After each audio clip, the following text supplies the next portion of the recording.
Welcome, everybody. My name is Jackie Larkin, and I'm your moderator for the evening. And it's an honor to do that, and always an honor to moderate meetings that help to deepen the democratic process in our communities. So I welcome you all, and I'm glad to be here. I am not from this riding. I'm from Wandafooka-Malahat, which, because it's a new riding, it feels a little bit like it's a bit of an orphan riding. Not much seems to be happening there, very much. Anyway, I'm very glad to be here moderating this one. And I'm going to begin with a territorial acknowledgement. We're gathering today on the territories of the Lekwungen peoples, the Songhees, and the Esquimalt. We give thanks to the Indigenous people of this land, to the stewards and land defenders, past and present, on whose lands and waters we live, work, and play. We give thanks to the generations of ancestors who have stood for the greater good of all by bringing awareness of the oppression and colonization visited on these lands. Today, 2 days after the National Day for Truth and Reconciliation, it behooves us to note that only 14 of the 94 recommendations from the Truth and Reconciliation Commission have actually been fulfilled. Others have been begun, but we're a long way behind. This reality calls us to strengthen our hearts and spirits towards truth, healing, reconnection, and regeneration. This reality calls us to commit our actions towards reconciliation and decolonization. I thank you for hearing this honoring of the lands on which we stand tonight. And now I want to thank you for attending. I know it's often a big thing to decide you're going to go and share a room with a whole bunch of other people. We were just talking about COVID circulating too, and wanting all of you to be safe and healthy, but also more importantly, just to appreciate what it means to come out over and over again for so many electoral events that so many of us do, because we're committed to keeping this a democratic and free society. So thank you for being here. Being here at now this is the Esquimalt-Colwood riding all candidates event, focusing, so it's not wide open about everything, it's focusing on climate, conservation, and community. And I want to give a shout out to Esquimalt United Church and all of the crew that are helping Esquimalt United Church make this a successful evening. This church gives much to the community, and thank you again, Esquimalt United. And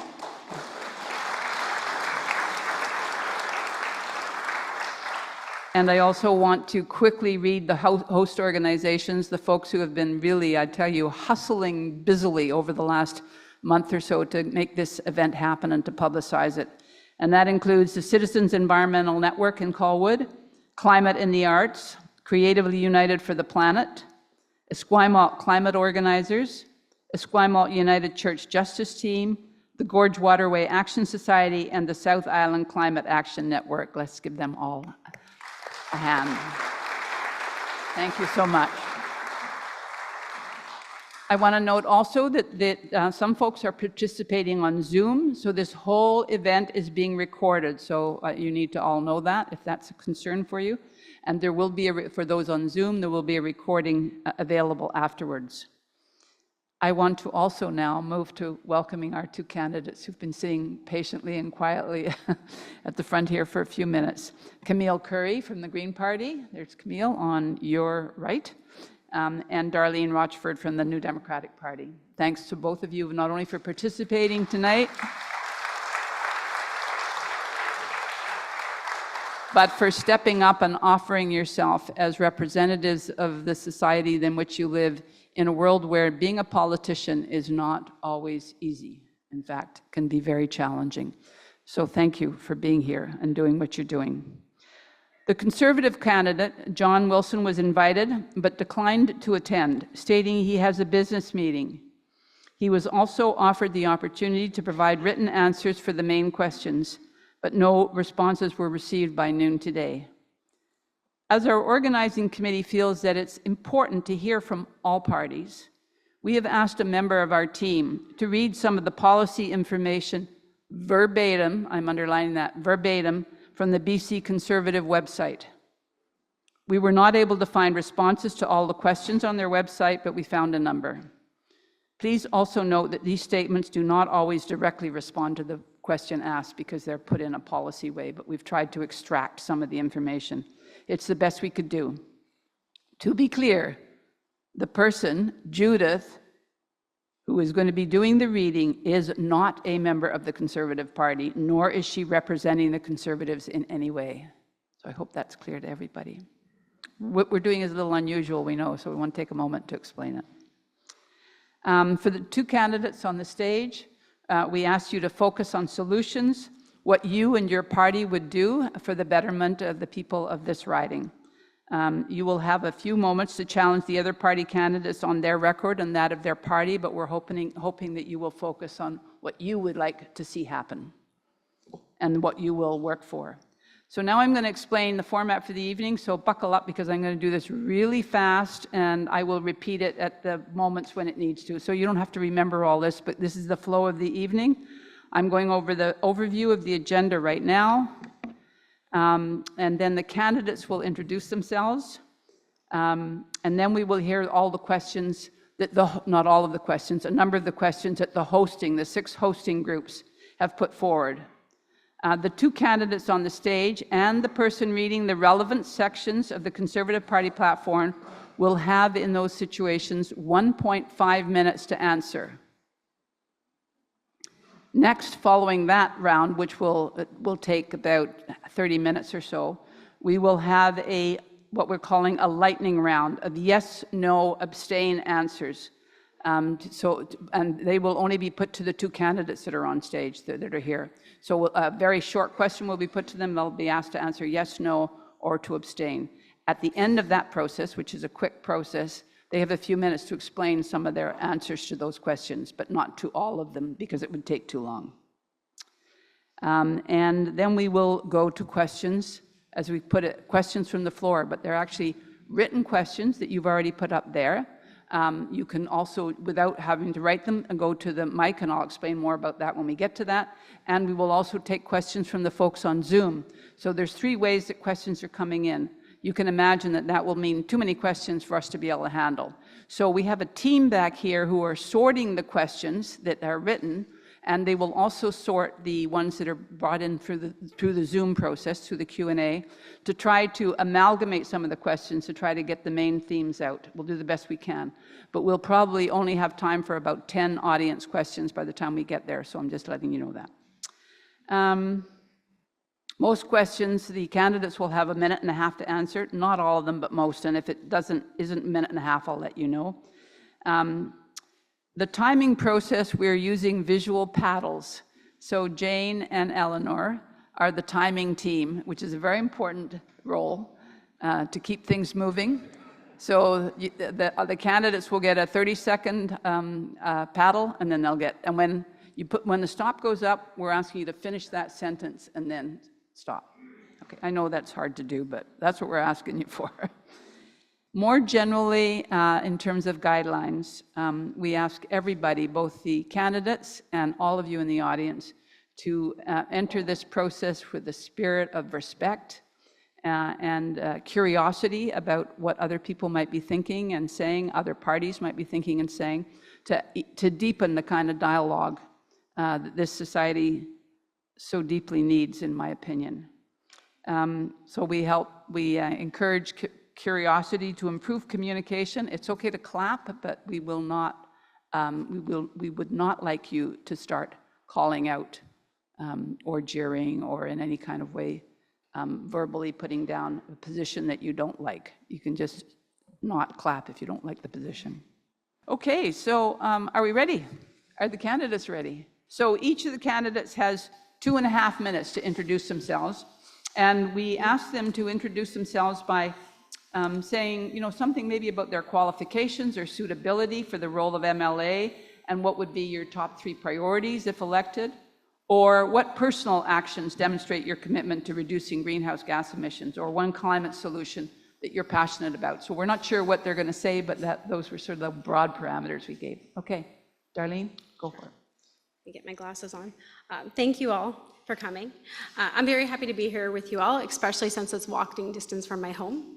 I'd like to start by acknowledging and thanking the Lekwungen people, also known as Songhees and Esquimalt First Nations, for their stewardship and care and leadership on these lands, something that is especially connected to our discussion this evening. I live in Esquimalt. I'm a councillor of the Township of Esquimalt. I'm a military spouse. I'm a mother of a 9-month-old and a healthcare worker. And I think the ledge needs poor people like me. Knocking on doors and talking to people has reinforced what a special place this riding is. But I've also heard the challenges our community is facing. I've heard that finding an affordable place to live is still hard to come by, and that for some, finding a doctor is extremely challenging. I'm especially concerned about the impacts of climate change and protecting the environment, as we all are, as I'm raising the next generation. That's why I'm running for the BC NDP and with David Eby. Since becoming Premier, David hasn't stopped taking action. We're hiring and training more doctors, tackling housing costs, and taking action to fight climate change. And we're starting to see good results. Clean BC is one of the most ambitious climate plans on the continent, and it's working to reduce emissions despite our growing population. As a person who loves this community and as a healthcare worker, I'm worried about the risk of this election. John Rested's choices caused so many of the problems that we're seeing that would cause these policies to go back. And while peddling strange conspiracy theories, causing division, and denying climate change is real, David Eby's taking action for people and the planet, and that's why I've chosen to run with his team. I've also been asked to share my commitment to reducing emissions. During my time on council, I have advocated for environmental stewardship, especially around active transportation and green spaces, where I firsthand experience as primarily a transit user. I've also held leadership roles with my time at the BCGU on our environmental committee, representing community health workers across the province of British Columbia. I want to thank the organizers and acknowledge the candidate from the BC Greens for actually participating in this important discussion tonight. I understand the BC Conservatives declined to participate, which frankly I find very disappointing. This community deserves to hear from all of our candidates asking for your important vote. I really look forward to the discussion this evening and to hearing more about what matters to you. Thank you. Hi, my name is Camille Curry, and I'm the BC Greens candidate for Esquimalt-Colwood. And the first thing I would like to share with you is how incredibly optimistic and hopeful I am about this election. I'm grateful that I'm not feeling scared or worried about things, because I think this is a time and an opportunity for us to all feel that immense amount of hope for change. I have several degrees, political science and economics, as well as certifications in personal training and project management. My career has spanned through the public, the private, and the nonprofit sectors. I've previously served as a federal investigator for integrity services with Service Canada, and I am the proud founder of BC Healthcare Matters, a patient advocacy group raising the voice of patients across British Columbia. My work has always focused on advocating for diverse needs for our communities. Alongside my husband, I now own and operate a marine repair business that serves the southern Vancouver Island here, and I also run my own personal training business. I believe I'm qualified for this role due to my deep commitment to our community and my extensive experience across various sectors. Over the past 10 months, I've been out knocking on your doors, meeting with thousands of you. I've had the privilege of engaging with constituents throughout the riding and listening to their concerns and learning about their diverse needs. My experience in advocacy has equipped me to collaborate with a wide range of stakeholders while promoting transparency and accountability, which are non-negotiables. Some of my top priorities for the riding are to increase timely access to primary care in our community, to address affordability and housing issues, because the reality is we can't even start thinking about climate change in our homes when we feel concerned about where our next meal is going to come from. I also want to provide strong community representation. I want to be the community spokesperson for the concerns of our community and amplify the amazing work of so many of your community groups. My husband and I believe that when we can make green choices, we should. It's our way of advancing climate action. We've installed solar panels on our home, purchased EV vehicles, but I also realize those opportunities are not available to everyone. And I look forward to helping engage on those fronts and making those opportunities possibilities for your family and community. Thank you, both of you, for being so beautifully on time. So let's go to topic number 1, which is on climate emissions. Using 2007 as the baseline year, BC has set a target to reduce greenhouse gas emissions by 16% by 2025 and 40% by 2030. The Canadian Association of Physicians for the Environment note that if BC continues to approve new liquid natural gas, LNG, projects and expand fossil fuel infrastructure, it will be virtually impossible for us to meet our targets. Do you support these climate targets, and what actions will your party take to reduce greenhouse gas emissions? So let me start first by saying yes, I support these targets. I've spoken with many of you, again, at the doors, and often what comes of those conversations is how people are highlighting that we need to support these targets and that they feel that the government is currently not investing in the right ways. So under the BC NDP's Clean BC plan, what we know is that they have provided $1 billion in fossil fuel subsidies to the oil and gas sector every year. And unlike the carbon tax, there's no rebate on this cost for taxpayers. We currently have 4 active LNG plants, with two more currently under construction and scheduled to come online in the next 2 years. It is alarming to me that if these are built, the 6 proposed LNG projects will account for 40% of BC's 2030 emission targets and require the electricity of over 8 Site C dams, reducing electricity available to British Columbians and clean industries. It's important for us to remember that LNG is only providing for 2% of the jobs in British Columbia right now, and only 3% of our provincial GDP. All of this greatly increases our emissions and is making life less affordable for all of our families in British Columbia. British Columbians are experiencing firsthand the effects of climate change. Yes, I support the targets to reduce greenhouse gas emissions.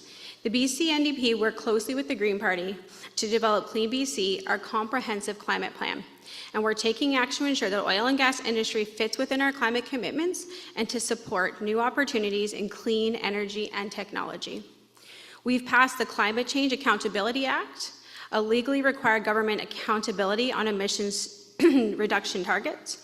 We're bringing in an emissions cap for the oil and gas industry and requiring all proposed LNG facilities to pass emission tests within a credible plan to be net zero by 2030. We've also eliminated the largest fossil fuel subsidy in BC and brought in new regulations to slash methane emissions from the oil and gas industry. We're providing rebates for heat pumps, electric vehicles, and home efficiency upgrades, and ramping up BC's production of renewables like wind and solar to power our homes and businesses. And it's working. We've got the strongest economy in Canada, and emissions in BC are down despite our growing population. The work to bring down emissions is so important and must continue. But Rustad calls climate science a lie and says we should not be trying to fight climate change, and he's promising to rip up our climate plan, and I'm extremely worried.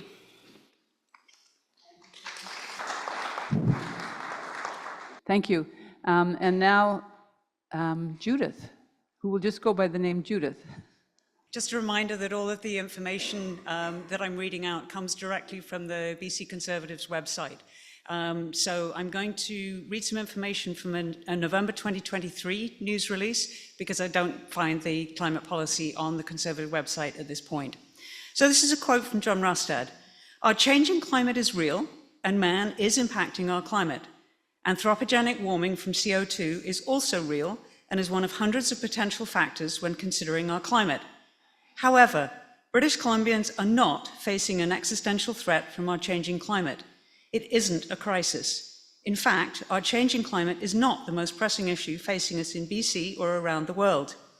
The Conservative Party of BC's climate policy will include eliminating costly taxes and policies, including the carbon tax, gas tax, Clean BC and fuel standard, and returning the money to British Columbians, Taxing everyday working people into poverty will not change the weather. Assuring food and energy security for British Columbians by dramatically increasing food production and securing our future energy needs, and improving our water management. Clean, readily available water is critical for BC's future. Thank you, Judith.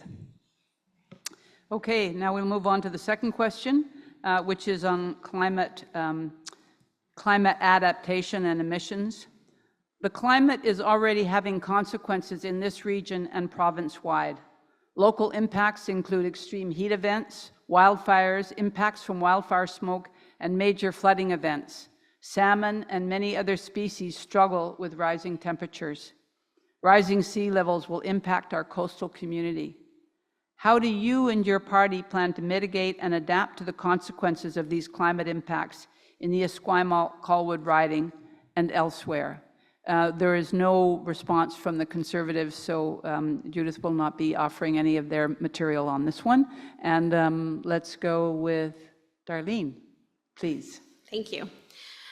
The past few years, we've seen the worst forest fire season on record, major floods, and extreme weather events. The crisis climate impacts our planet, but also disrupts people's lives and costs our economy billions of dollars. As a mom to a 9-month-old, I want to leave not just my child, but children and grandchildren with a legacy of climate action, clean air, and beautiful wilderness that they get to enjoy like we do today. David Eby's BC NDP have been taking on action on climate change, mitigation, and adaptation. We have been working on mitigation with new funding and training for emergency support services in Greater Victoria, as well as funding local projects like emergency support services, equipment, supplies, and training in Colwood, Esquimalt, and View Royal.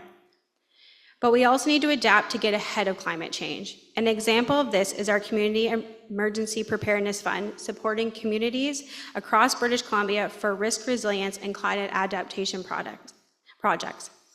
We'll continue to take action, but we know climate change is already affecting our community, especially some of the most vulnerable.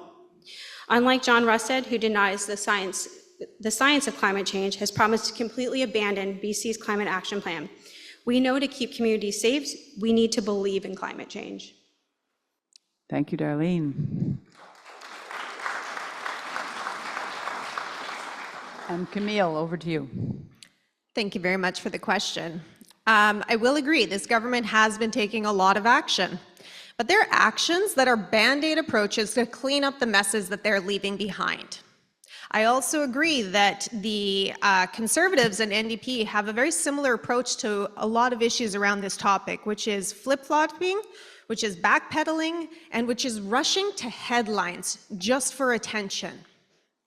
I want to prioritize the well-being of our communities over supporting large industries that prioritize record profits for shareholders at the expense of our environment and that which our children and grandchildren will inherit. I want to deliver truly affordable housing by scaling up construction to 26,000 new non-market units per year. We want to support nonprofit and housing cooperatives with upfront investments, grant capitals, and low-interest financing. I want to specifically, within the Esquimalt-Colwood riding, reform healthcare so that when people need access to healthcare, they can get it where they need it, when they need it. Environmental factors are contributing to the deterioration of our health, and we need to mitigate this. Thank you, Camille. The third question is related to old growth and forests. According to analysis from Stand.Earth, which uses satellite imagery to constantly monitor the logging that's happening in this province, they use a program called Forest Eye, very worth checking out if you're the kind of person that likes to look at satellite images to see what's going on. According to them, almost 32,000 hectares of Canada's old growth deferral areas have been logged since 2020. And less than half of the priority old growth areas identified by the 2021 government-appointed panel have actually been deferred. Will your party take steps to ensure the immediate deferral of logging in these areas and the meaningful involvement of First Nations, including free, prior, and informed consent and full compensation? So will you do that, and how? And I'm going to go with Judith first, please. The Conservative Party verbatim positions. And this comes from a news release in September 2024. Approximately 64% of BC's area is forested, or about 60 million hectares. The Conservative Party of BC will continue to ensure that nearly 2/3 of BC's forested landscape will remain in its original forested state and will never see industrial-scale forestry activity. The remaining forested landscape, about 22 million hectares, will be managed to achieve supply chain stability in BC's forest sector, as well as to enhance biodiversity and ecological qualities.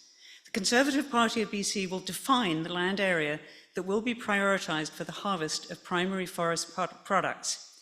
And I also note that from their reconciliation policy, they have a policy to return 20% of BC's forest to First Nations, enabling Indigenous groups to manage these resources sustainably and in line with their traditions and values. Thank you, Judith. And now over to Camille. Thank you very much. Yes, we will continue to call for the immediate deferral of logging in these areas and a commitment to meaningful involvement with First Nations. What the NDP is going to tell you is that old growth deferral has been done, but none of the 14 suggestions within the old growth strategic review have been implemented. This matters. What they're also not informing you about is that the deferral on much of the old growth is actually done on the small, less commercial value trees. It's not deferral on the beautiful old growth that you and I picture when we picture the Cathedral Grove. This also does not preserve biodiversity in these areas. The new map for old growth protection shows the ministry bureaucrats removed 55% of the areas of large and very large treed old growth that the old growth strategic review recommended be deferred from logging. Where is the accountability for that? The cons, with their comment here about forestry, love to have us think that they will boost the economy through forestry. What they don't talk to you about is how one feller buncher replaces 10 fallers right now in British Columbia. That's not how we encourage the economy. Thank you, Camille.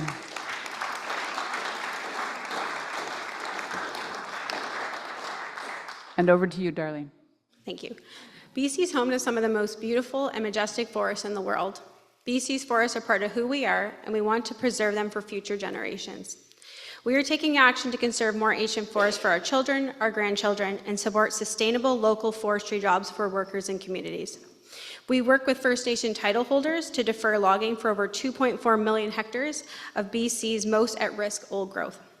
We've launched $300 million First Nation-led conservation fund to help protect more rare forests in partnership with BC Parks Foundation. We've made real progress in preventing the logging of forests at high risk of biodiversity loss. At the same time, we're innovating in the forestry sector to support products like mass timber that add real value to our forests and can create sustainable jobs for the long term. We're keeping on taking action to grow innovation to our forestry sector to create true jobs, sustainable jobs, while protecting BC's most at-risk old growth. John Rusted would send us back to clear cutting old growth, and we can't put our progress at risk. We need to protect these forests for the next generation so kids like mine cannot afford the reckless choices of the BC Conservatives. Thank you. Thank you, Darlene. And Judith, the Conservatives? Oh, there isn't anything on this one? Okay, that's fine. You already did it. You've doubled it over, okay. Okay, that's fine. Camille.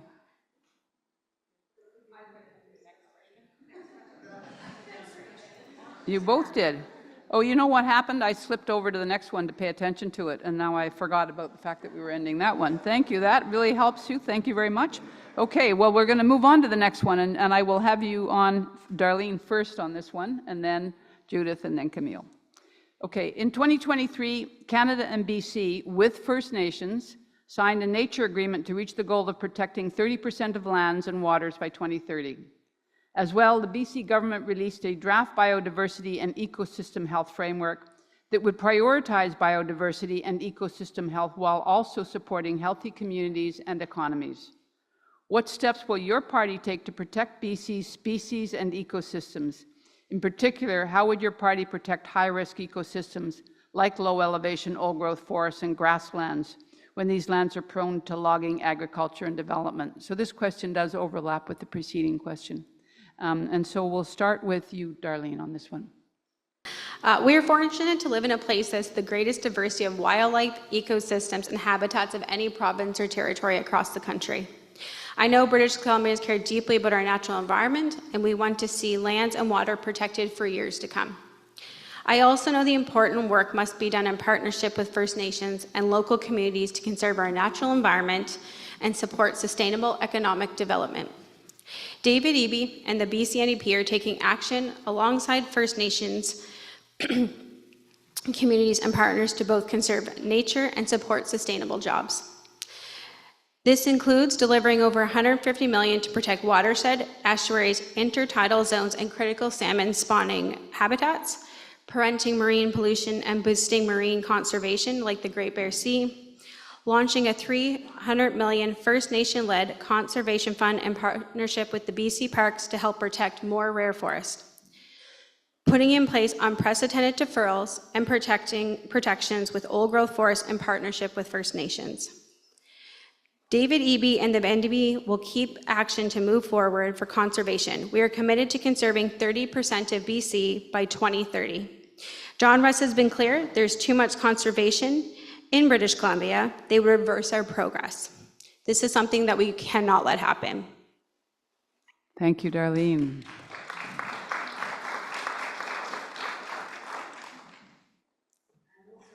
A September 2024 news release. BC's forests provide more than just wood products. We count on our forests for water quality, wildlife habitat, recreational opportunities, and more. Conservation is a conservative value, and we will never allow our forest ecology to be undermined. The Conservative Party of BC will define the land area that will be prioritized for meeting biodiversity goals, where sourcing forest products will be of secondary value. Combined with our parks and other forested areas, our balanced approach will allow industry to access an adequate and predictable supply of fibre while protecting the ecological value of BC's forests. Having flexibility within the management of these areas will allow BC to better manage forest health issues, including wildfire mitigation, as well as restoration and rehabilitation where needed. Thank you, Judith. And now, Camille. So I'm going to propose a really novel idea here. We're going to listen to the experts. We're going to implement and we're going to act upon the recommendations that have already been brought forward. And when we do that, we're going to do it with accountability and transparency. As you alluded to, this question was answered a little bit in the previous one, but I will take a moment to explore my opposition's position a little here. The NDP is telling us they will uphold agreements, but can we trust them? They've backpedaled on carbon tax. They've recommendations for deferrals have been made, but they have overridden those recommendations. The Conservatives don't even believe in climate change. When we talk about jobs and the economy, they're talking about borrowing against our grandchildren and great-grandchildren. It's not sustainable and it's not evidence-based. Thank you, Camille.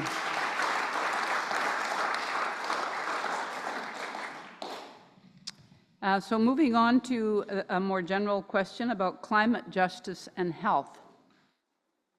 According to Amnesty International, climate justice is the greatest human rights challenge of our time. It affects the right to life, health, food, water, clean air, housing, Indigenous rights, and so much more. What is your party prepared to do to advance climate justice? And hopefully in your answer, you will tell the audience what you consider climate justice to be. And we'll start, I don't think we have a Conservative input for that one.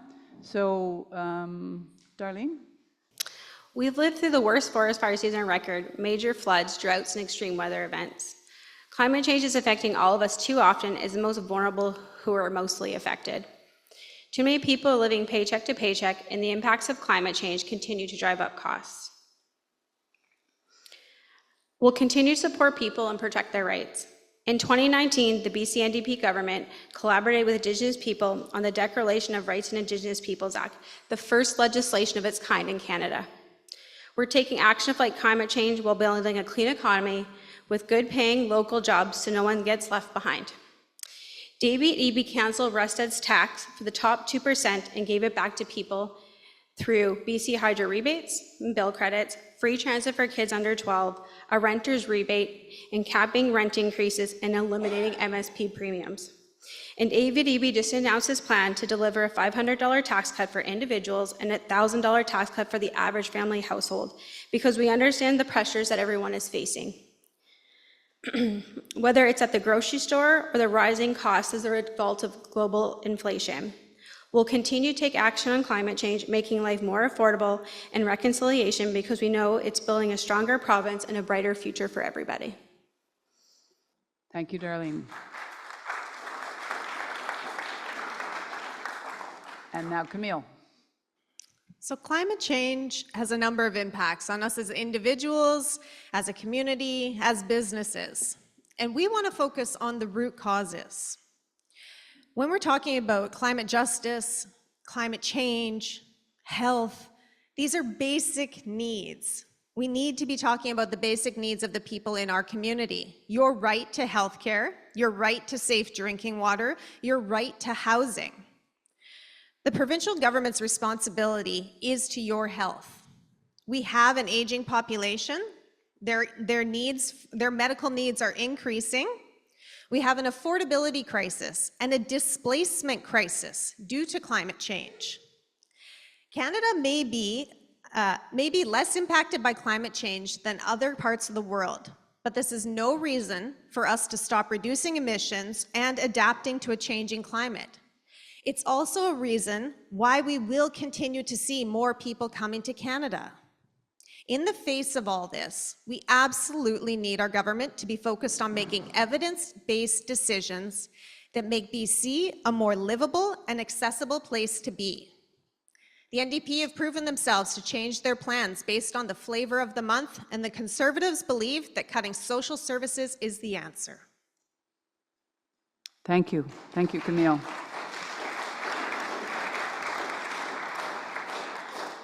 So the next question draws out specifically the question of health. The climate emergency is an existential threat to health. How would your party address the healthcare crisis, including the mental health care crisis? And I'm going to begin with the Conservative input first. Judith. So this comes from a September 2024 policy statement. The Conservative Party of BC will implement a new patients first healthcare model, universal healthcare for everyone under a single payer system that increases spending each year and delivering care through both public and non-governmental facilities. They will implement European-style activity-based funding. This will see hospitals, regional health authorities, and/or other non-government facilities funded based on their output. So each time they treat patients for specific diagnostic and priority procedures, they receive additional funds. This approach incentivizes providers to be more efficient and treat as many patients as possible. They will implement the Patients First wait time guarantee for select diagnostics and surgical procedures.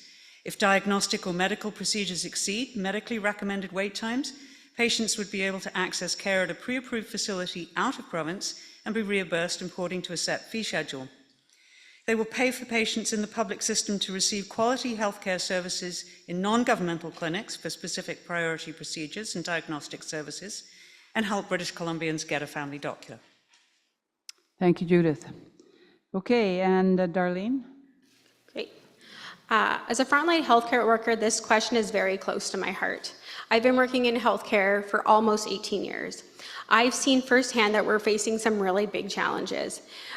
We're still seeing the fallout from the pandemic. A shortage of doctors and nurses across Canada is straining everywhere, and we're all competing for the same small pool. David Eby and the NDP are taking action to train and hire more doctors, nurses, and other healthcare workers than ever before. We've hired over 800 new family doctors in the last year alone, and over 400,000 people have connected to family doctors and nurse practitioners, but there definitely is still a lot more to do. We're training hundreds of new doctors, and BC's nurses workforce is growing faster than ever in this province compared to other ones. We're breaking down barriers to bring internationally trained healthcare workers off the sideline and into hospitals and clinics. We're focused on mental health supports, especially for young people. 35 Foundry centers are open or are on their way and have already helped approximately 50,000 youth. John Rusta will roll all of this back. As a healthcare worker who worked in healthcare since 2007, I still see the devastation that was done in this province, and I still work with those workers. John Rusta has said he will cut $4.1 billion from healthcare, and as a frontline worker, I can tell you exactly how that's going to play out. We cannot afford to let Rusta slash healthcare like he did before. We need to keep hiring doctors and nurses and other healthcare providers and not cut them, so you and your family get the care you need when you need it. Thank you, Darlene. And now yours, Camille. No? Thank you. Perfect. First, let me just correct a couple things real quickly here. When the Conservatives allude to the programs that they want to replicate in other countries, what they're forgetting to tell you is those other countries have a strong public health care system that allows for the creation of what he thinks he's going to do here. What he's going to do here, though, is turn our healthcare system over to the free market. We have a right to healthcare. The government's responsibility is to provide us with healthcare. His solution is to take the onus off government. The NDP continues to tell all of you that we don't have enough doctors, we don't have enough nurse practitioners. Here's the facts. We have more family physicians per capita in this province than any other province across the country. We also have the highest number of unattached patients per capita across this country. 1 + 1 tells me there's a system problem. The people are here, but they don't want to work in the system. We need to reform the healthcare system so that it encourages them to want to work within the system, stay in the system, and train new individuals in the system. Because I've been hearing from all of you at your doors, it's not working. Thank you, Camille. So the next question is a clean energy one. Very simple, straightforward. What actions will your party take to support clean energy?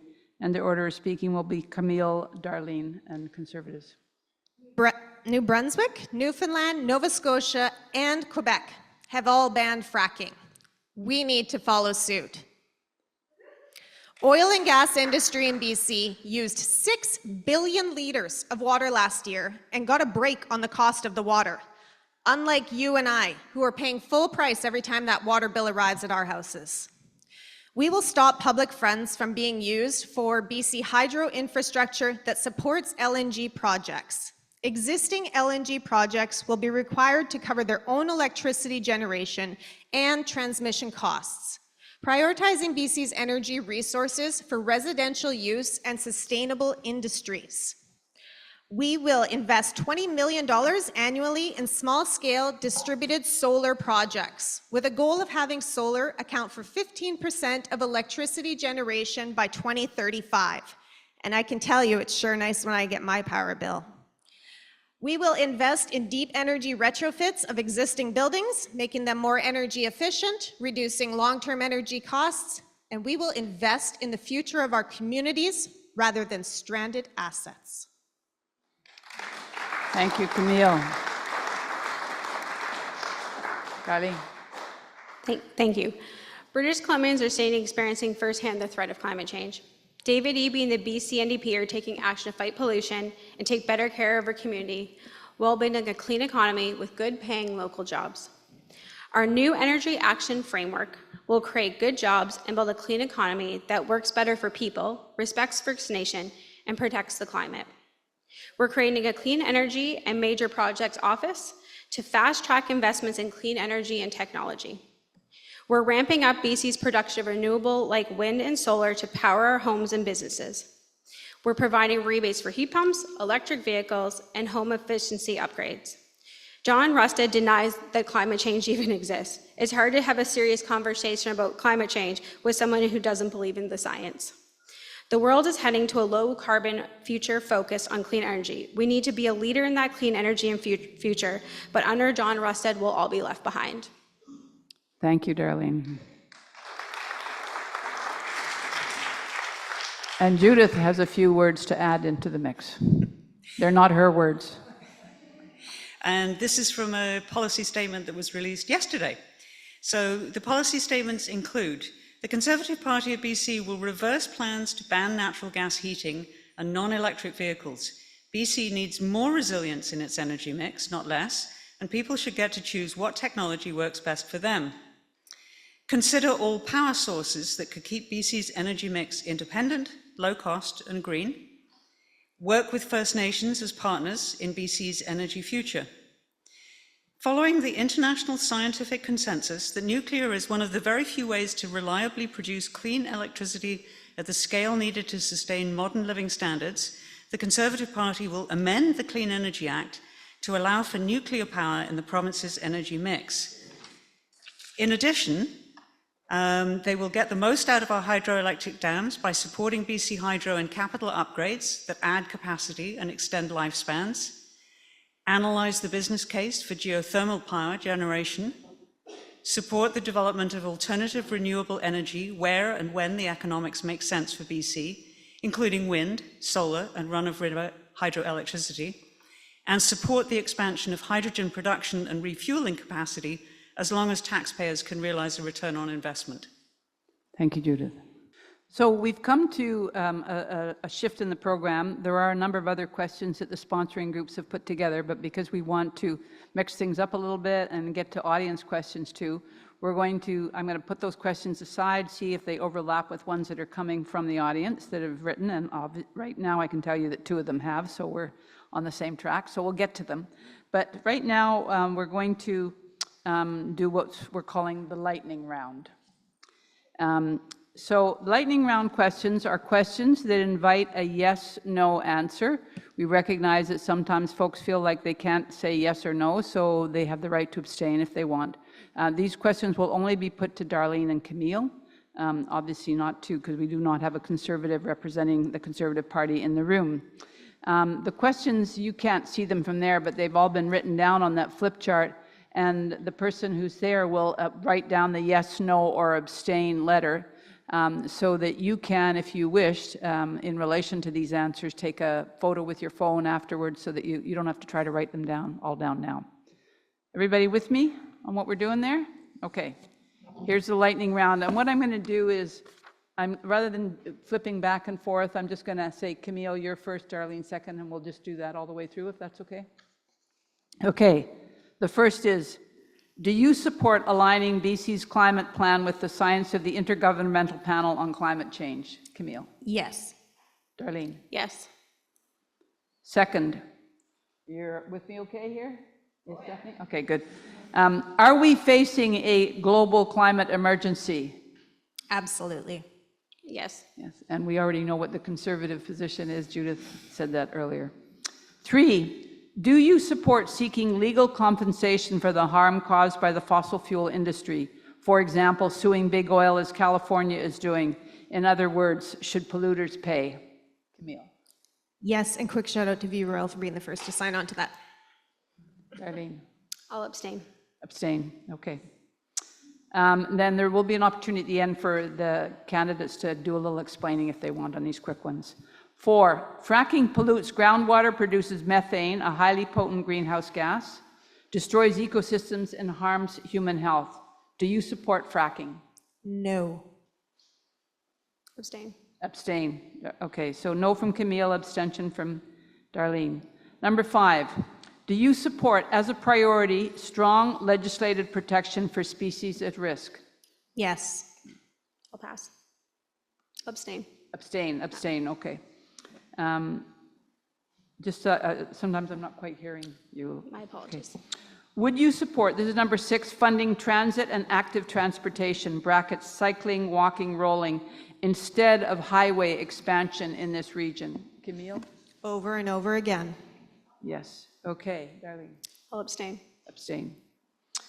Okay, you get your hearing, Darlene, fine? Okay. Okay, do you support free public transportation. Yes. Will abstain.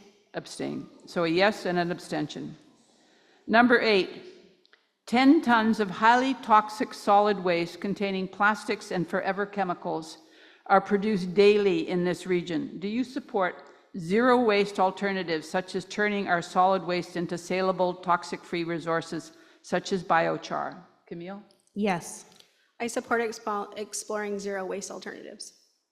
Say that again? I support exploring zero waste alternatives. Okay. Doing something with the waste alternative. So it's kind of a yes with a caveat. Okay, number 9. Would you encourage solar installations on government, public, and residential buildings in the Esquimalt-Colwood community? Yes. Absolutely. Yes, 2 yeses on that one. Number 10, methane gas piped into our home, schools, and workplaces causes severe health complications and is one of BC's biggest sources of climate pollution. Do you support the province banning gas in new buildings? Yes. Camille, yes. I'll abstain. Abstaining, Darlene. Okay. And finally, the cost of not addressing climate change is far greater than the cost of taking action locally and globally.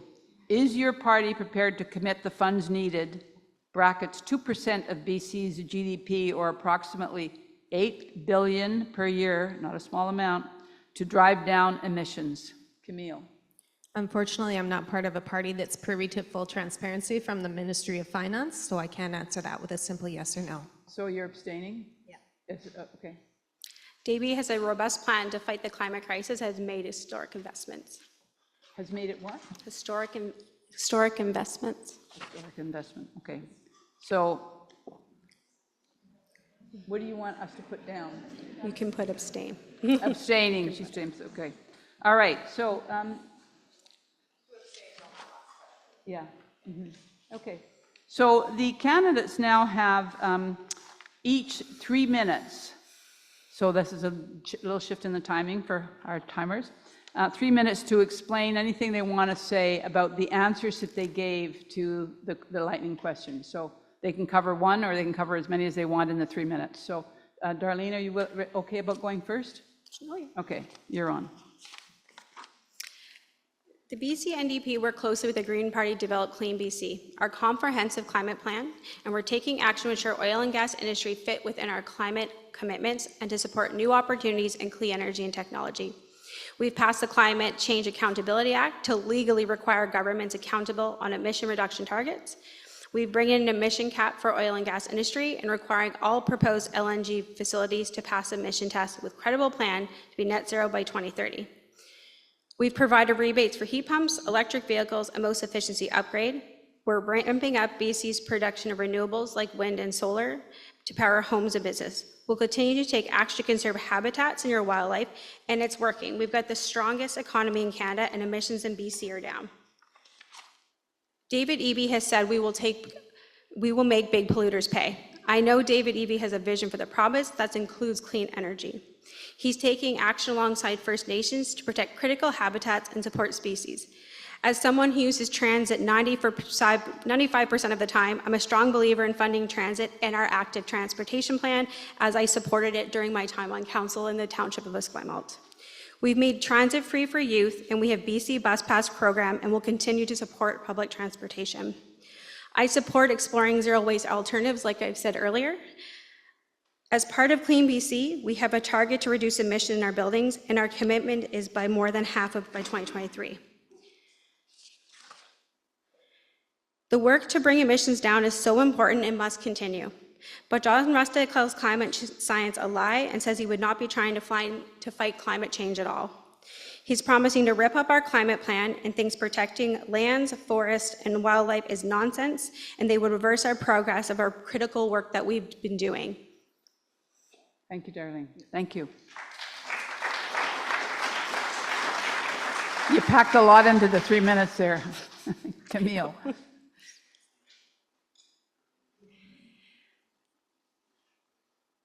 I'm running for MLA because I'm tired of watching our government pay big polluters. I want to see action on all these fronts. It's really that simple. It's not that complicated. I want to see my 2 teenage children able to inherit an amazing world after me. I want to see them able to afford to stay in Victoria, where I hope to live out my days.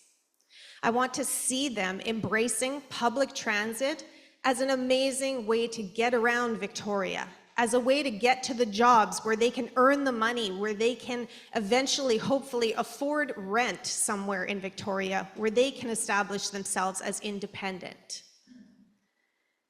I'm tired of being told what I should be grateful for in this province.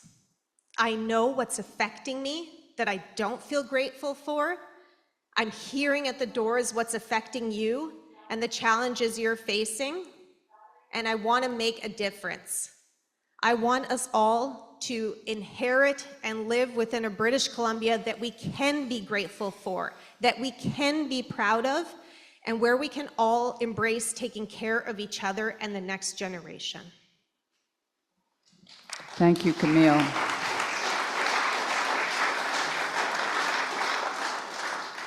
Okay, so thank you both for clarifying or qualifying your answers, and some of them are going to overlap a little bit with audience questions, but we're going to move into audience questions now. So let me explain again the process.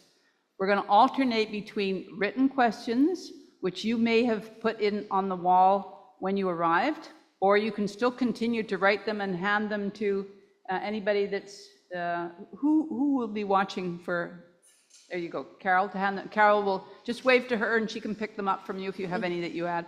Or you can stand at the mic and you can ask your question from the mic. And if you do, maybe you could please kind of come up around the back and come up and line up along that way. And when your question is finished, we're going to ask you to go back across this way rather than reversing. Well, in your case, you're right there.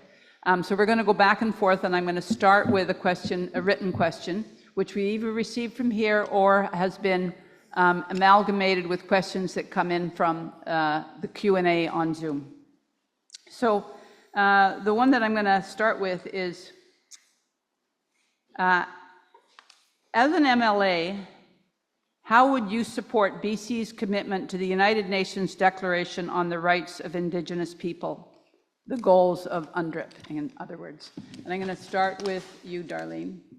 And on these questions, you have 1 minute to respond, not 1 minute and a half. Yeah, thank you for that question. The Declaration Act Plan includes many field leading to actions, and as our MLA, we can't do any work without recognizing our First Nations and working collaboratively with them, whether that's the environment, economic development, and all those things. So working collaboratively with them is just really important. You know, some of the work we've done moving forward to be able to do that is eliminating laws and policies that deny people equal opportunity to build a good life. Passing legislation to put Indigenous communities in control of their own child welfare, which is actually, again, the first in Canada. Making partnerships and co-investment possible in housing infrastructure, economic development, and job creation, and sustainably developed resources, and being the first province in Canada to fund on-reserve housing for Indigenous people, which was a big win. So, thank you. Thank you, Darlene. And Camille, your response to that? I want to see that we ensure that we are respecting all the aspects of UNDRIP, which I don't feel all the political parties are coming to the table stating these days. And it's something unreconcilable, frankly. In my meetings in the community over the last few months, I've had the opportunity of engaging with even associations like the oh shoot, pardon me, I'm going to forget it, but the Rail Association. And it was an amazing conversation because it helped me understand as well the role that First Nations will have in how we move forward with our corridor. A huge piece that runs through this riding. What can we do? How can we create investment for First Nations to see how that can help them prosper within their economies? We need to ensure that we're continuing to have consultative, collaborative relationships with all these First Nations, and that we are also being extremely thoughtful and mindful to cultural sensitivities and safety. Thank you, Camille. And so now we'll go to a floor question, and if I could ask you please to also give your name when you ask your question. My name? Yes, please. My name's Bob Lowton. I understand that the government puts a lot of money into solving the homeless problem, but it is obviously not working. There is certainly evidence of it working in places like Finland, Japan, China, and in certain other communities in the States, but in British Columbia, it is not working, and it's costing us huge amounts of money. So your question is, trying to keep you to the 30 seconds for your question, please. Just need, what's your response to it, and what are you going to do about it? Okay, thank you very much. So let's begin with you, Camille. Sure. Great question. It absolutely is a concern. I'm hearing it at the doors. People are expressing, what are you going to do about this? Because we feel like nobody's doing anything about it. Our platform that was just released this week acknowledges that we want to see 26,000 new below market homes developed or co-op housing projects developed. The trajectory that we are on right now with building homes is just building houses. We aren't building homes, we aren't building communities, and we aren't creating networks where people have the social services around them within their community so that they can get the services that they need. When we have homelessness increasing like this, what we start to also see is mental health issues increasing, we can see substance abuse issues increasing, and we have safety concerns. And I am concerned about safety. I want us all to feel good in our communities. Thank you, Camille. Darlene. Thank you for the question. So I've worked in mental health and substance use my whole career, and I've seen the work that the government's currently doing, and it's slowly working, but I can appreciate for people on the outside looking, and it doesn't feel that way. We've put more treatment beds than any other government since I was hired in 2007. But on the back end is the work we're doing with housing, because we can offer all the treatment and supports in the world, but if we're not supporting people upon the completion of treatment, for whatever that service looks like, then they're going to end up back on the street and they're going to go back down that rabbit hole, and unfortunately they're going to continue to struggle. So the work we're doing around housing is more important than ever, because that's the type of thing that's going to support those folks. Holistic approach. So that 100%. actually feeds right into one of the questions that came from the audience, so thank you for that. The question from the audience, which does overlap, but I'm going to give you, the two of you, another minute on this one, which was, how will you make homes both more affordable and more green? So it's the cost, but also that holistic approach that includes green and other things. So let's go with you first, Darlene, if you're willing. Yeah, David Eby standing up for speculators and has an action plan that experts say will increase 300 additional middle-class homes. He's tackling housing costs by taking on speculators, cutting red tape, and breaking down barriers to construction. The speculation tax has turned well over 200 empty condos into long-term homes. We just eliminate the local government regulation causing housing shortage by blocking the constructions of small multiplex unit developments like townhouses, duplexes, and triplexes. Experts say this is a kickstart of construction for hundreds of thousands of people. And he's using public land to build more middle-class homes for those who are struggling to get by. Housing construction's at a record high, and we can't stop now. Thank you, Darlene. Okay, Camille. Feeding off of my previous comment, we're going to look to build homes that are actually what the general average public might consider affordable, not $2,500, $2,900 a month for a rent per month. We want to look at investing in co-ops, we want to look at investing in non-market housing, and we want to look at also providing homeowners with incentives for retrofitting their homes to be more energy efficient, to be more energy sustainable on their own. We know that what is happening right now is not meeting the affordability needs of the people. And we will continue to lose more of our youth and more of our workforce if we don't address this promptly. Thank you to Camille. Okay, and now over to the mic, and if you would be willing to give your name, that'd be great. My name is Ian Brown, and David Eby has been quoted this year about how BC is at the table with oil and gas producers, talking about how they can meet their expansion goals. as long as all the emissions don't show up on BC's books. This is a far cry from his earlier comments that we can't continue to expand fossil fuel production and meet our climate targets. And it leaves climate-minded voters pondering about their options. Do you support this approach of go ahead and increase your emissions and increase global warming as long as BC government does not have to take responsibility for your emissions? Okay, that's quite a question. Who wants to go first on that one? Darlene? Go ahead. Why not? Hi again.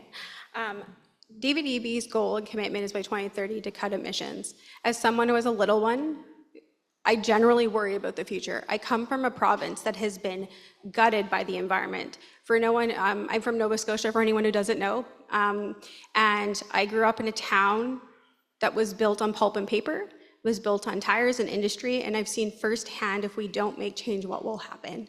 So David Eby is committed to cutting down carbon emission 2030. That's the plan. Thanks, Darlene. Camille? It's a great question.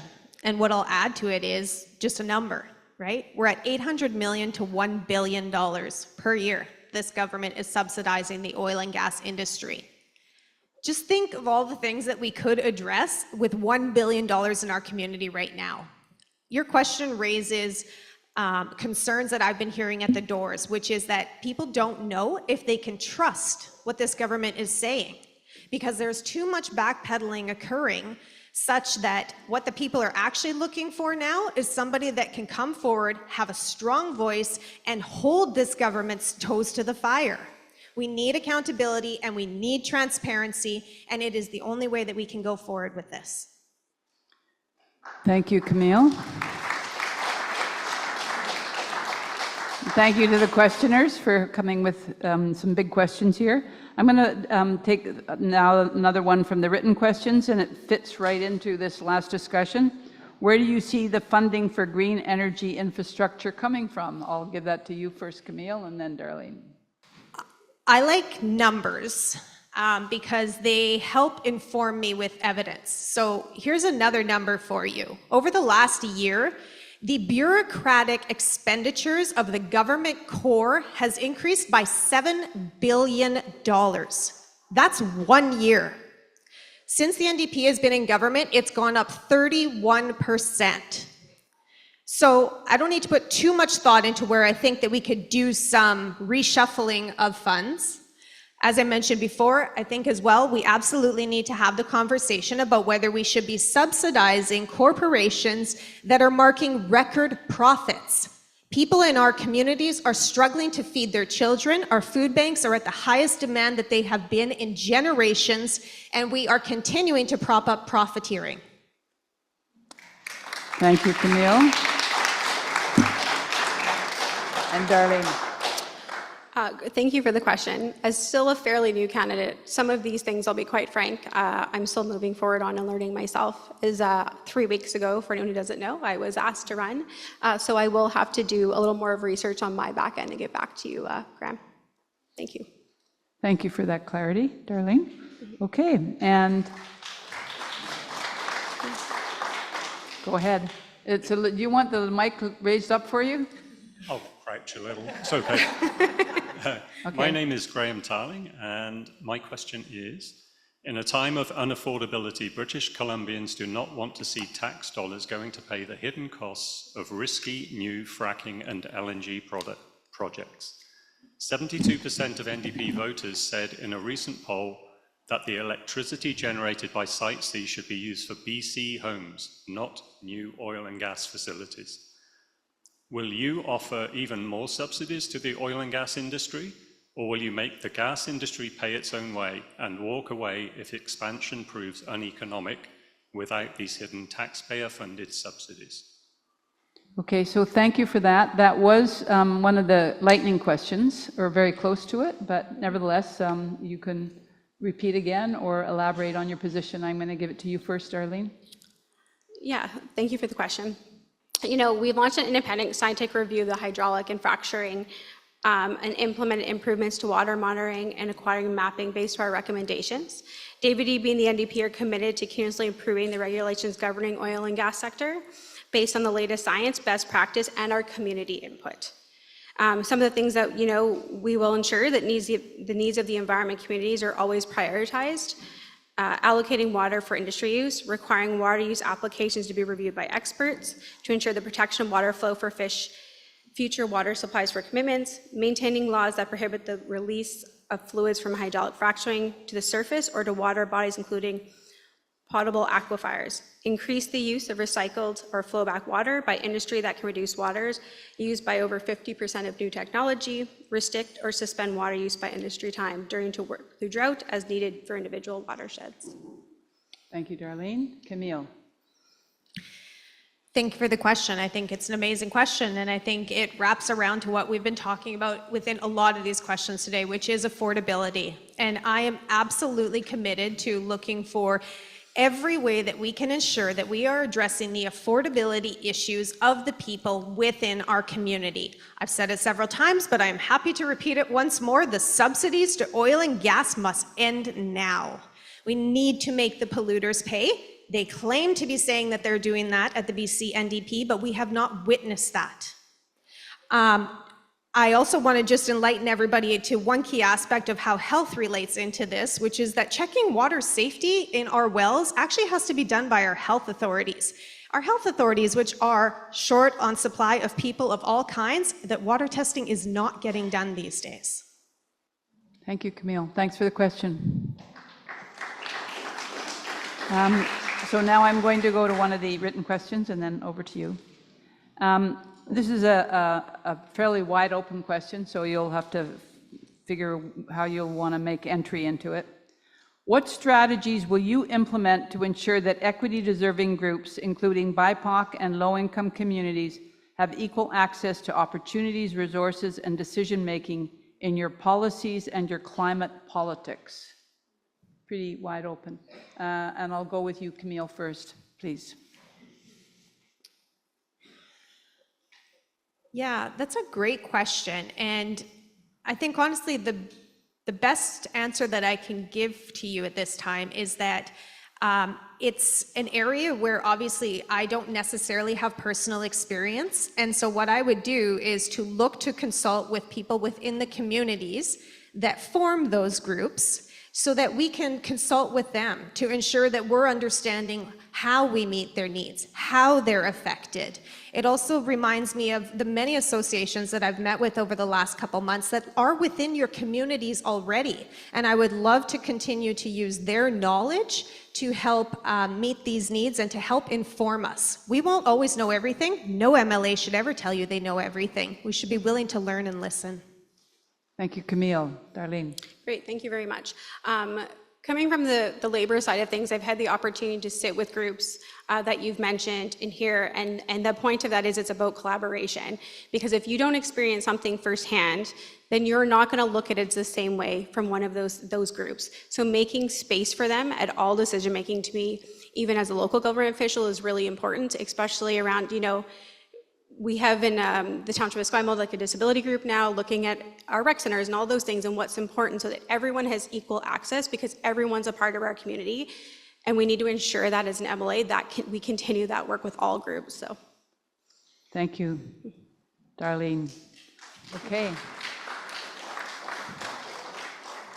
Thank you very much. My name is Hillary with 1L, and as a person who has worked for the last 7 decades in downtown Victoria, I've seen more things than anybody can imagine. Okay.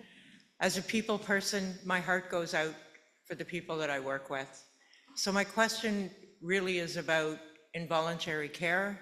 It's around prevention.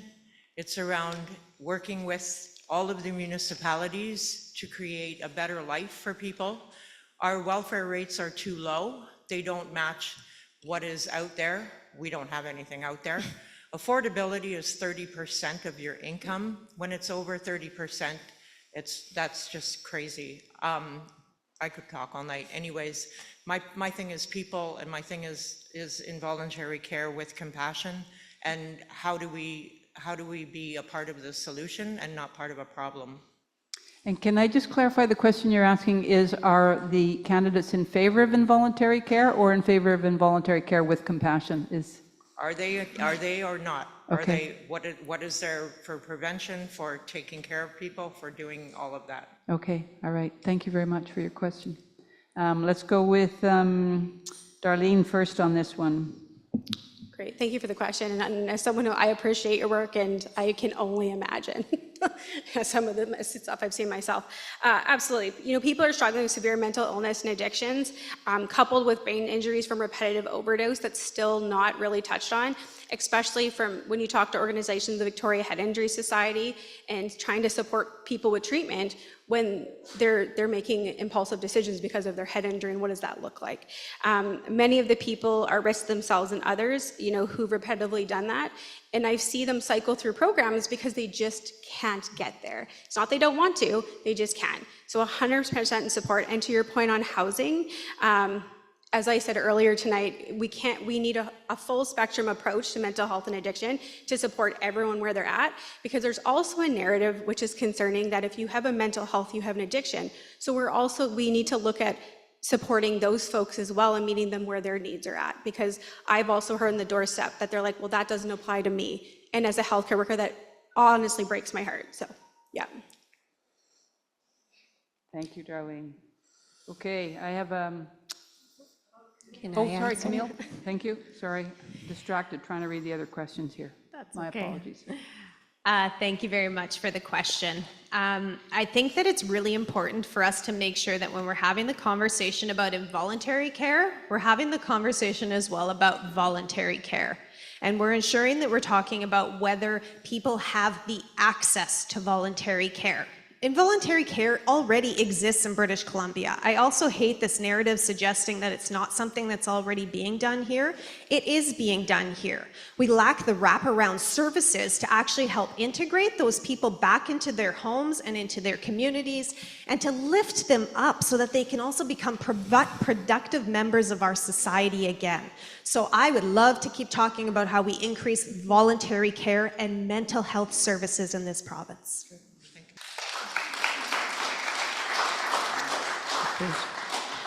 Thank you. This one is also a fairly wide open one.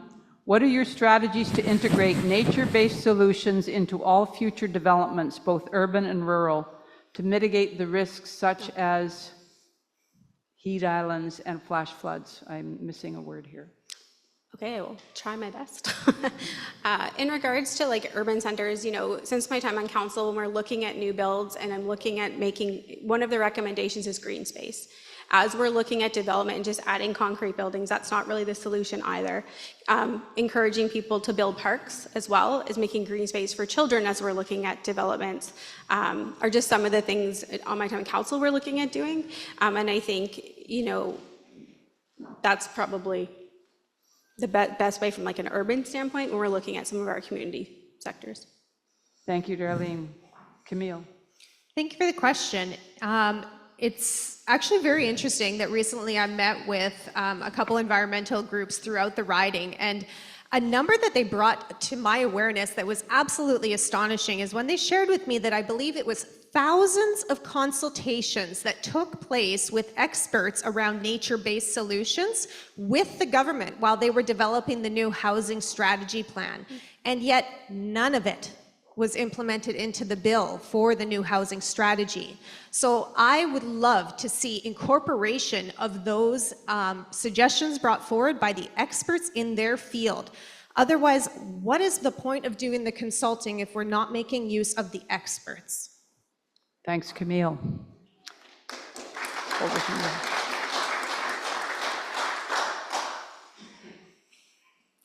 Hi, my name is Kiki Wood. I'm a constituent of the riding. And you've both spoken at length about the number of policies that currently exist to combat climate change and bring down our GHG emissions, including Clean BC, including the zero emissions vehicle mandate, including net zero for new industry, as well as the carbon tax and the emissions cap, although that was shelved. But I know what the science tells us is that those are actually not enough to get us to our 2030 targets, which are not in line with science anyways. And that in fact, projects such as the LNG Canada Phase 1, which will come online next year, will be one of the single reasons that we miss our interim 2025 goal. So I would like to know what new policies are proposed in the next mandate, if you were to be elected, to bring our emissions down and our plan back in line with science. Okay, new policies to bring emissions down. Thank you. Start with you, Camille. So this was touched on in our new platform that was announced this week. And again, it's not very complicated. It's stop the funding to oil and gas industries. Stop approving more LNG plants. We need to be looking at prioritizing the well-being of the people. My work over the last 3 years has been focused around how do we improve health for people in this province.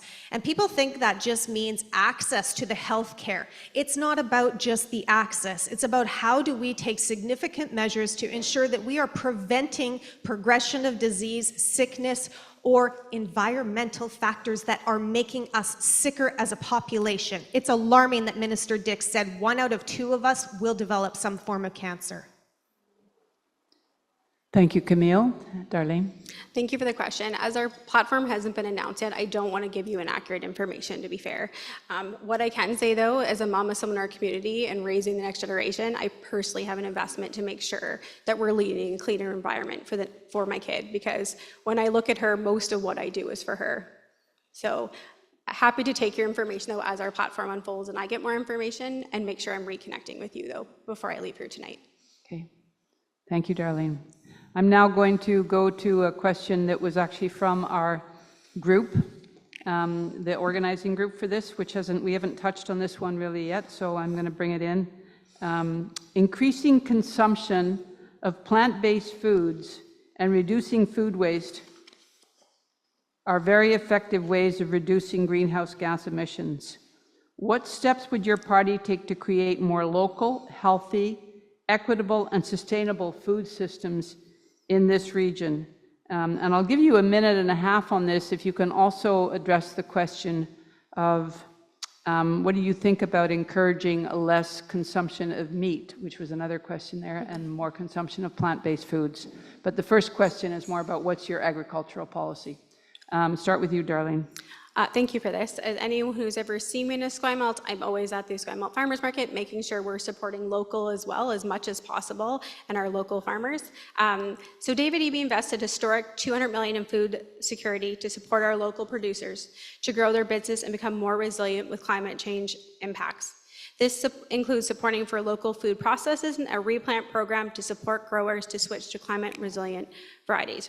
We are providing $100 million for water infrastructure for farmers and producers to make irrigation more effective and improve water availability and storage. We've also supported a new and young farmers to lease more than 1,000 acres through our land matching program, ensuring local food production for generation to come. We brought back Buy BC program, which was supported more than 400 BC producers and processors and association. We've also launched the Indigenous Food Security and Sovereignty program, supporting more than 60 projects ranging from community food security to climate change adaptation to the revitalization of traditional food productions. Thank you.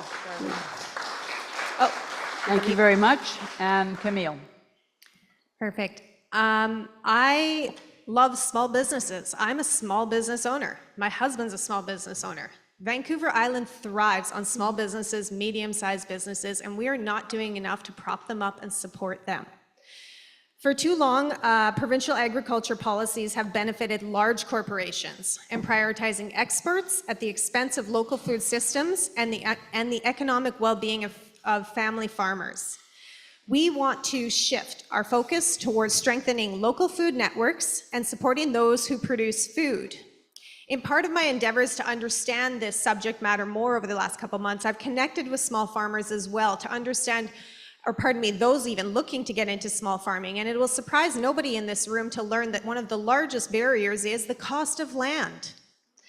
As the BC Green Party, we are looking to fund $90 million in funding for publicly owned agriculture land bank that could be available for lease by new farmers. This increases the local options and intrinsically diminishes our carbon footprint as well. The NDP is too busy taking over agricultural land, sometimes maybe flooding them to power LNG and fracking, while the Conservatives will focus on supporting big business over your small and medium businesses. Thank you, Camille. The Conservatives actually have something to say on this question, so Judith might want to add something. Thank you. This was posted on their website September 2024. Farmers know best how to expand food production. To support them, the Conservative Party of BC will invest in agricultural research and development, focusing on disease-resistant crops, climate-resilient farming practices, and innovative technologies to improve crop varieties and livestock productivity. Improve crop productivity by providing financial incentives for farmers to employ yield-increasing measures, including both conventional and alternative practices such as crop rotation, organic farming, and regenerative agriculture. Enhance pollinator populations by supporting farmers to employ beneficial practices for the bee population, improving Crown land stewardship practices, and introducing policy changes to augment BC's supply of pollinators. Expand the Buy BC program to prioritize locally produced products, increase local food processing by creating tax incentives that encourage dairy and fruit producers, as well as processors, as well as other food manufacturing facilities to operate in BC. And to reduce the cost of growing food, we will scrap the carbon tax to reduce operational costs for farmers and systematically identify and act on all measures possible for the provincial government to lower input costs for farmers. Thank you, Judith. And now to the mic. And appreciations for Susan, who is cleaning the mic each time. Thanks, Susan. My name is Alex Farah, Esquimalt born and raised. Economically, it's a tough time for everyone right now, especially for those on a low or fixed income. How do you justify that the environment is a priority for those folks in Esquimalt and British Columbia who are on a low and fixed income, who are mainly focused on their next meal or focusing on rent? Go for it. Yeah, I appreciate the question. All kidding aside, I'm on the public record joking that I married the house and my husband came with it. And you know, like, can't even make that up. You know, as a frontline healthcare worker previously, like, I have colleagues who are still struggling. So I think that's when looking at what the government's doing on rebates and making things more affordable for people, that's where it's important. Because some of those rebates to put money back in people's pockets so they don't have to make those decisions between the two. You see it in younger generations. They're just like, am I going to pay groceries? But hey, I want to be environmentally friendly, and where does that switch? And the more we can put money in your pocket from some of those things we talked about is going to help. And I truly believe that the BC NDP are going to do that. Hence why I've chosen to run with them. So I have healthcare workers who are still struggling. They make good wages. And if they can't, then your average person making lower incomes can't. And that's what we need to continue to work on. Thanks, Darlene. Camille. Thank you very much for the question. It's a really important one because, as you said, there are many individuals that are facing this struggle and many young individuals. It is important for us to not lose sight of what the cost of climate change and the environmental factors on both our economy and our personal well-being. It is a significant cost, a significant toll.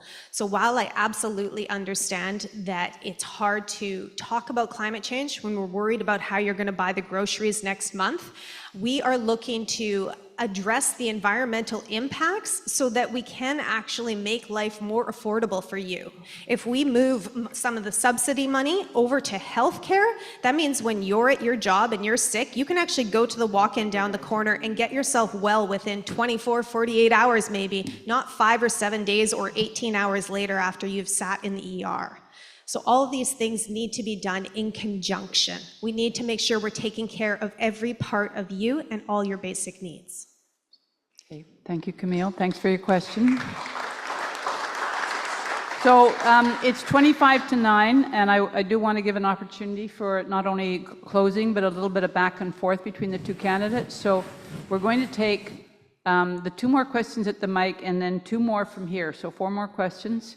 And then we will go to our more closing moments. So over to you, please. Yes. Gauge, I'm constituent, a resident, whatever. My question's about, I guess, governance and democracy. I mean, we know we're trying to decide between you and, I guess, the Conservative Party candidate who's not here, but who we're electing. But the reality is MLAs often don't really have a voice. They have to follow what the party says.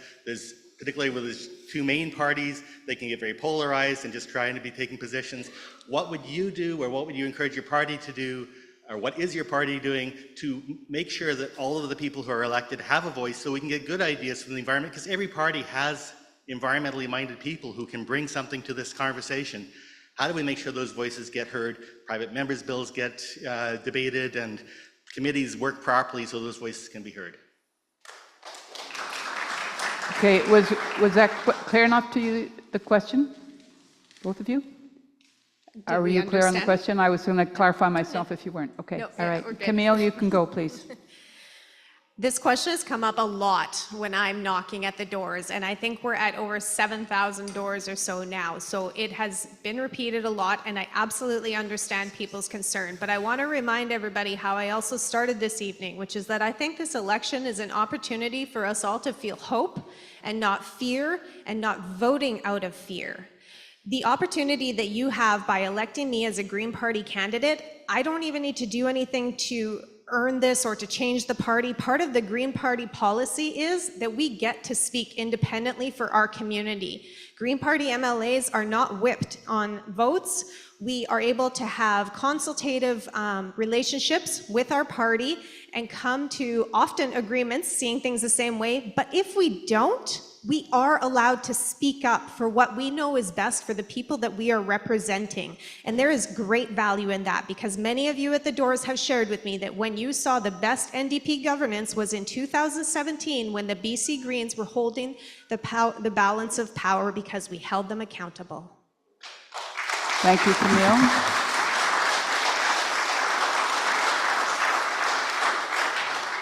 Darlene. Thank you for the question.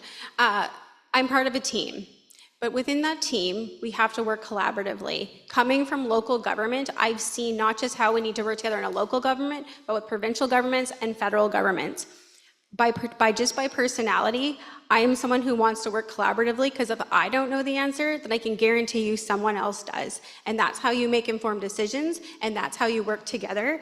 And for anyone, again, who knows me, I am a bit spicy, and I will advocate for everybody, even if I don't always agree, because there's something that's important to them. And for me, making sure everyone's heard and supported is one of a value that I just hold personally. Thank you, Darlene. And just before we go to the mic, I'm going to take one of the questions from here. And we'll start with you, Darlene, on this one. Around the world, countries have increasingly been prosecuting and jailing environmental land defenders. In BC, we currently have a legal and democratic right to protest, but this right has been undermined by the RCMP in recent years. What is your party's position on protecting and preserving the democratic right to protest? So like I said earlier, I come from the union world, and for no one who knows what that means, I believe and recognize the right to engage in peaceful protest and lawful assembly. It's something that we actually hold very dear. It's an important part of our democratic society, and we have a right to uphold it. Police operate at arm's length from government when it comes to enforcement decision operation. Government can't direct police actions, but we expect them to act with restraint and respect. Thank you, Darlene. Camille.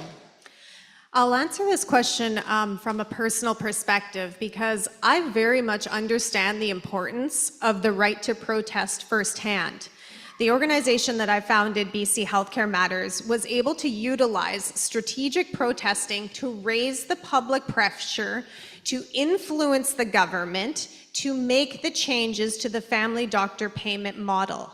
We witnessed how when the people come together for a common cause and behave in respectful ways, but make their point clear and take their message straight to the government's lawn, that we can get results. And so I have witnessed how this is often necessary, in particular when we don't have a government that's being accountable or listening to us. Thank you, Camille. And we have a little bit of input from the Conservatives on this. Yes, and this comes from the 2023 Common Sense Plan for all British Columbians. It says that activists who impede the activity of resource development through illegal blockades, harassment, and violence must be held legally and financially responsible for their actions, as must the groups who support them. Important to know what the programs are of all the parties. Yes, please. What can you say after that? Hilary Strang. I'd like to dig a little deeper into the carbon tax / rebate. So specifically directing towards NDP more than the Greens, if I may. It's sort of, I would say, globally known that this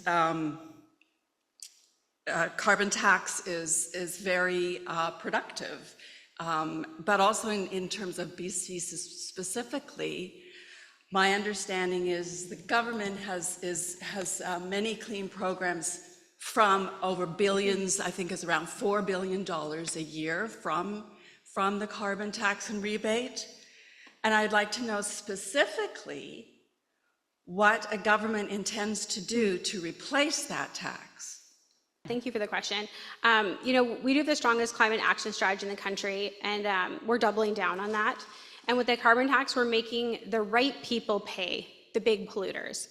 The Green leader herself said BC needs a complete overhaul of the carbon tax, so people are actually benefiting from the carbon tax, not paying for it. We agree that's why we're making the right people pay, which are the big polluters. Thank you, Darlene. Do you want to add to this, Camille? Sure. Just that I think it is a great question because I actually still have the same question. And so I'll be really excited when the other parties put out their platforms so they can answer that for us. It's actually 65% of residents in British Columbia that get more back from the carbon rebate than that which they pay into the carbon tax. And it accounts for $1 billion. So you are quite right. That's $1 billion taking care of many of our most vulnerable in our society and in our province. And I'm very concerned about how they're suggesting they're going to continue and provide for those needs. Thank you, Camille.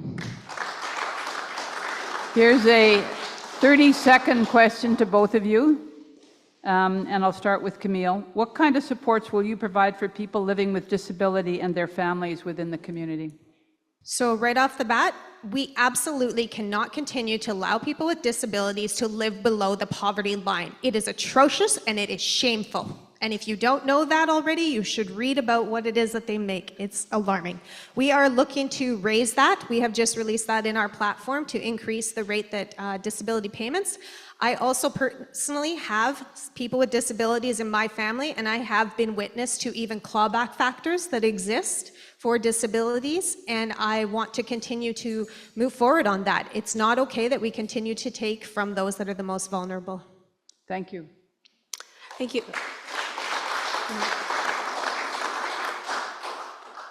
Darlene. Under the BC NDP government, they gave people with disability more. They continue to fight for people who are struggling below the poverty line. And this is something I've seen firsthand coming from my sector. And I can give you a whole list of reasons as well as why that is. And we're going to continue to do that work. But we need to make sure we're reelected to do it, because I can guarantee you the Conservative government will roll that back. Thank you, Darlene. I'm going to modify a question a little bit here, and also now these are just 30-second questions again for you. Okay. How will you specifically address the ongoing issue of accessible and affordable health care in the Esquimalt-Colwood region, keeping in mind that the city of Colwood does not have a medical clinic? 30 seconds, starting with you, Darlene. For anyone who's followed Colwood, they worked with the provincial government and actually announced a municipally publicly run clinic. That was done through collaboration with the provincial government. Municipal government, provincial government, federal government need to support each other to fix our healthcare and ensuring that we're getting clinics in all of our ridings. This is going to be a collaborative approach, and that's how this has to be. Thanks, Darlene. Yeah. The Esquimalt Urgent Primary Care Centre, remember this everyone, $600,000 over budget on overhead in 2023, not even one full-time family physician or nurse practitioner. The use of money is alarming. I want to reform the Urgent Primary Care Center in Esquimalt to turn it into a community-led and driven health center. And I've been calling for 18 months for physicians' assistants to be enabled to work in British Columbia throughout all healthcare capacities. I'm thrilled that in the last couple of weeks, Minister Dix has finally seen some light to that, but is still only going to allow them to work in emergency rooms. This is Esquimalt. We have physicians' assistants that live right here within our community. Let's use them. Thank you, Camille. Okay, so we're now just we're starting to wind down. I'm going to give you an opportunity to sort of toss a comment back and forth to one another. So I'm going to start with you, Camille. Is there some question, burning question or comment that you want to make to Darlene that you'd really like her to respond to? And you have 30 seconds to pose it, and she has a minute to answer, and then we'll reverse. So I mentioned this earlier. An area where I have a great deal of concern is around bureaucratic spending. With bureaucrats spending soaring by 31% since the NDP took over, and an alarming 10% that equaled $6 billion in just the last year, how can this be justified when inflation had only risen by 3%? So with the BC's debt now reaching $20,000 per citizen, how do you plan to enhance accountability and transparency within the BC NDP caucus to ensure expenditures lead to positive outcomes for the people? Okay, thank you for the question. Darlene, the answer to you. Thank you for the question. Currently, the deficit, we are all familiar with where we're at, and ensuring that this comes down is a personal priority. You know, raising the next generation, I do not want to leave my kid with this. And making sure we're doing things responsibly is how I'm going to do this and move forward with our government. Thank you, Darlene. Okay, do you have a question that you would like to put to Camille? The BC NDP share a lot of values with the Green Party when it comes to protecting old growth, fighting climate change, but the risk right now on Vancouver Island is John Rusted and his Conservatives. I'm extremely concerned that the leader of the BC Greens, Sonia Furstenau, hasn't ruled out working with John Rusted in a minority government. My question for you is, would you support your leader working with John Rusted in a minority government? Sorry, can you actually just repeat the last sentence before your question? My apologies. Yeah, about the leader? And I'm extremely concerned that the leader of the BC Greens, Sonia Furstenau, hasn't ruled out working with John Rusted in a minority government. Well, I think right now what we're looking at is that we have two governments, the NDP and the Conservatives, that I don't know if we can trust either at this point. But what I do know is that we have to create collaborative relationships somewhere so that we can move forward on ensuring that we are addressing the needs of the people of these communities. The Conservative Party, in my mind, is not aligning with the values that I hold as a person. And so I would be ensuring that I continue to use my very independent voice to make sure to highlight that. Okay.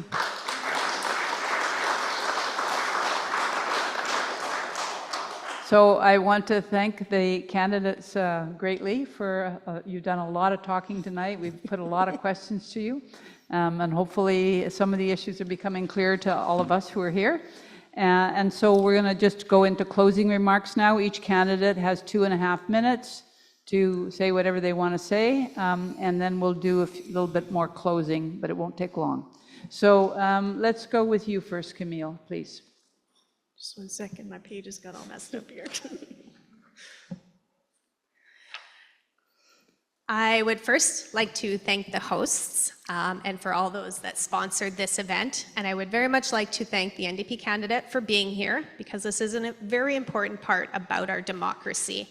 And I absolutely think it's shameful that the other party continues to not show up. The power to make real change lies in your hands. I hope you leave here tonight knowing that.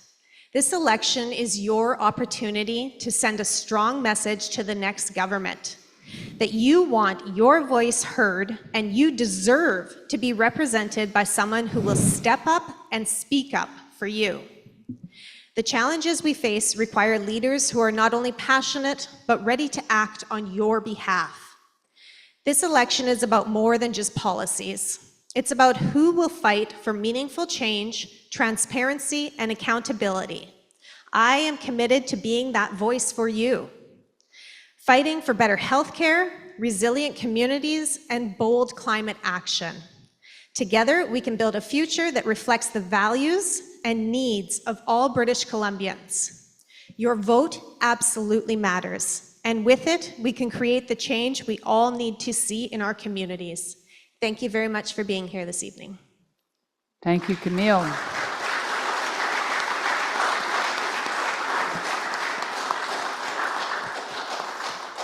Starting. Thank you to the organizers, to my fellow candidate as well. I appreciate you coming. This is about democracy, and it's about reaching out to the citizens and the people who live in my community. As a frontline healthcare worker in the pandemic, I felt the support of my community during incredibly challenging times. I can still tell you the 2 houses that had hearts in the trees and signs in their windows when I was walking my dog and hearing the pots and pans in some of the darkest moments of my career in health during the pandemic. And now I want to use my skills to give back tackling other challenges we are facing, especially when it comes to the environment for my community. Debates like this are a great chance to hear what we have to offer and to help make important decisions about BC's future. The polling right now is pretty dark. It's one of the reasons I decided to run. There are 2 parties deadlocked, and there's a clear choice between the party will form the next government, and as a healthcare worker, I'm very scared of what the other possibility could be. We know climate change has already affected our communities, especially our most vulnerable. We have to take bold action. But John Rusted doesn't believe the science of climate change, and he said he believes more conservation is necessary. He doesn't believe more conservation is necessary. In fact, he would rip up our plan to keep people and communities safe from climate impacts. Instead, he would abandon the measures we put in place to mitigate the effects of droughts, forest fires, and flooding. These are not the Conservatives of my grandparents' times.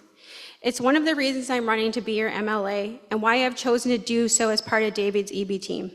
We work closely with the Green Party to develop our climate plan, and I truly believe it's working. We're starting to see good results, and we won't stop until the job is done.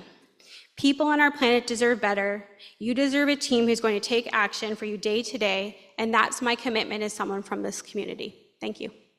Thank you, Darlene.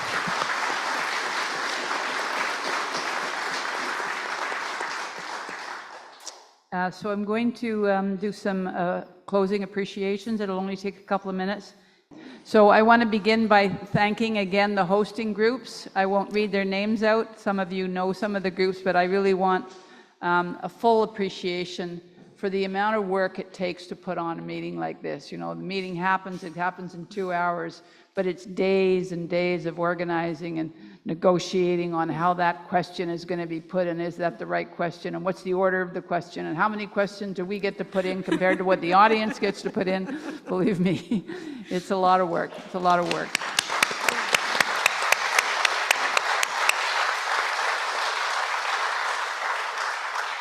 And I'm just picking on her a little bit, but Judith did double duty because the decision was only made really a day ago to try to get some of the Conservative Party platform issues there. So thank you for that, Judith.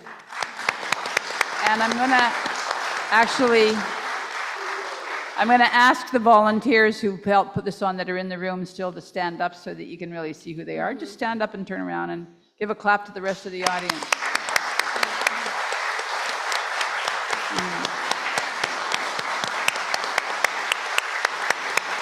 Over here too. And up there, it was amazing, like quite a crew. Thanks again to Esquimalt United. You don't need to clap, you already did. We're near the end. But I also just want to once again just really appreciate you. I mean, the audience, the place was absolutely full at the beginning, and many of you have stayed all the way through. And I know you do it because you care about this country, you care about this province, you care about your community. And so it makes a big difference to try to find out what the people that are standing for office, what they stand for, and whether you feel like you can trust what they're going to go after and what they're going to support. So thank you for coming. So I'm applauding you all on your own.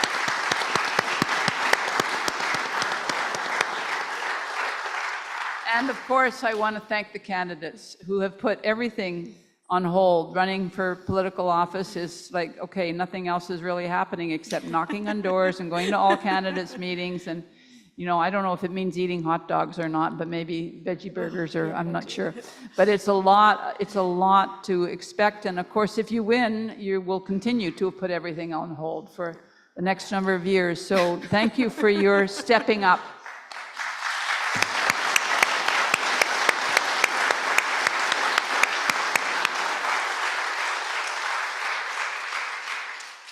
So two announcements. There's an all candidates meeting. Is it the same thing, or is this? Oh, it's the same thing. Okay. The Esquimalt Chamber of Commerce is holding an all candidates meeting on October the 9th at Esquimalt High School. The info is on the Chamber of Commerce website. I would speculate that you might find a Conservative candidate there. So if you want to meet him, that's the way to do it. What's that, Judith? It's a 6 o'clock start. Okay, so thank you, everybody. Safe driving. Take care of yourself.